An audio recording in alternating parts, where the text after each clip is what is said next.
What's good, sports family? Yes, that's our new thing for the intro.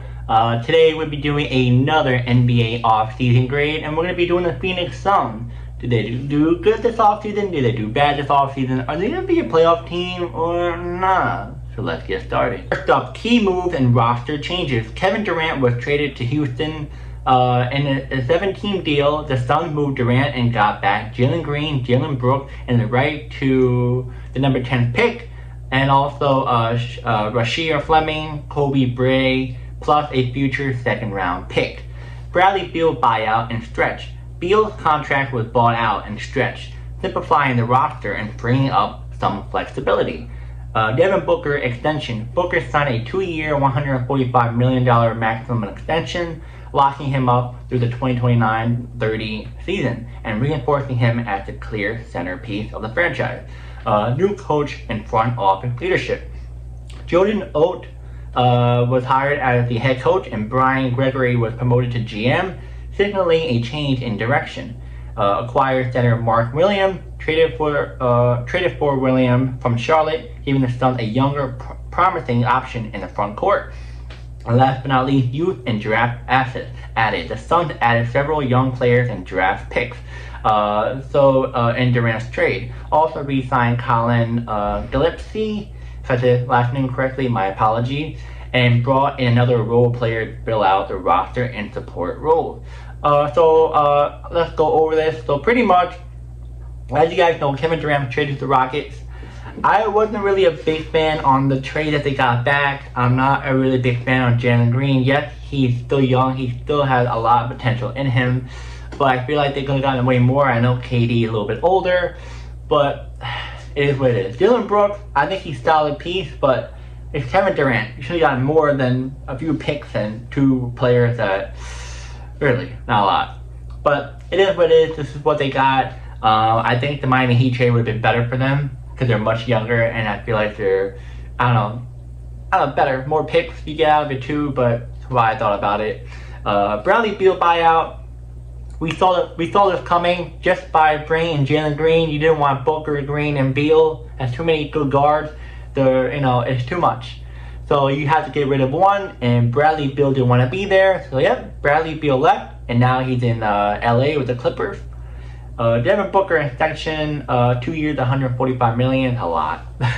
But he's your franchise guy, been there since day one. Hey, he deserves it. He's always there from thick and thin. He deserves it. I like the extension, but a little bit of a lot of money. But that's how it is nowadays when it comes to signing NBA players. It's going to have to overpay them a lot. New coach and front office leadership. That one, I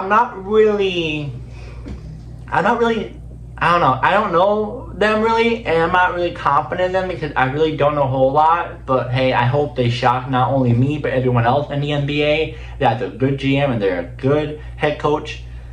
But we just got and wait and see. I just don't know a whole lot about them.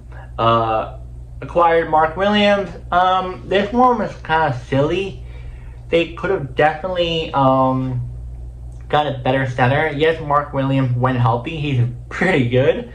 But he's injury prone. It's a lot of risk when you're using an injury prone type of player. So maybe the Suns know how to manage him better with his minutes and his injury history. Who really knows? But if he stays healthy, I think it's a really good move for the Suns to do. To bring him in if he does stay healthy. If he doesn't, then I told you so. Last but not least, the youth and draft assets. Like I say always, we just gotta wait until the NBA season starts. And I'll give you guys my reaction on each draft pick on if they did good, they did bad drafting them, and where they are now. So so next up we have the last one, the whole takeaway of this. Phoenix is shifting from a big three experiment, Beal, Durant, Booker, to building around Devin Booker with younger, more flexible pieces. The Suns sacrificed some veteran star power but gained future draft capital and cap flexibility.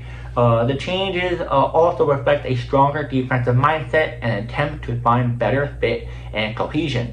Rather than simply acquiring stars, it's not yet clear how quickly these moves will translate into wins. The roster needs time to get under new coaching without Durant and Beal. The Suns may have a slower start. 100% agree on that. So pretty much, they got rid of KD, they got rid of Booker, they got rid of they're honestly maybe future Hall of Famer in Beal, but definitely future Hall of Famer in Kevin Durant, for just draft assets and all. So, but I'll say this though, this is not bad for the Suns. The Suns do have potential to be somewhat this year. Before we get to the playoffs and how if they're gonna make it or play in or whatever, let's start off with the off-season grade. How would I grade it? Man. I'm gonna grade it a D. They did stuff. I'm just not solely on the head coach, the GM. I really don't know a whole lot about them. On top of that, the players they brought in, I don't trust Mark Williams staying healthy. Yes, they have some rookies coming in. I just wait to see what they're gonna do. It just doesn't seem like they might be that competitive this year. I mean, they might not be that competitive this year. So speaking of competitive, playoff team, playing team, what's up? So I'm gonna say they're not gonna make it. I just don't trust them because I have a feeling Mark Williams will get injured. Yes, Devin Booker could be playing. Yes, Jalen Green could be playing. Yes, they have a lot of young pieces, Dylan Brooks. But the West is too stacked. Now, if they were in the East, would say they would be a playing team. Yeah, would say a playing team. Playoff? No, on the East. If they were in the East. The West is too overstacked. It's insane.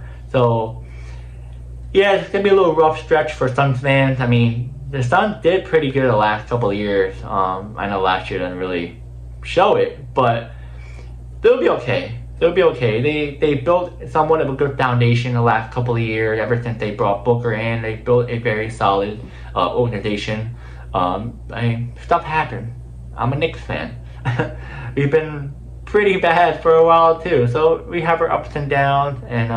And yeah, guys, let me know in the comments. Do you guys think the Suns did good this offseason? How would you grade it? Would you grade an A being good, S being bad? And do you think they're going to be a playoff team, play-in team, NBA Finals bound, not making it? Let me know in the comments as well. And yeah, I'll see you guys next video.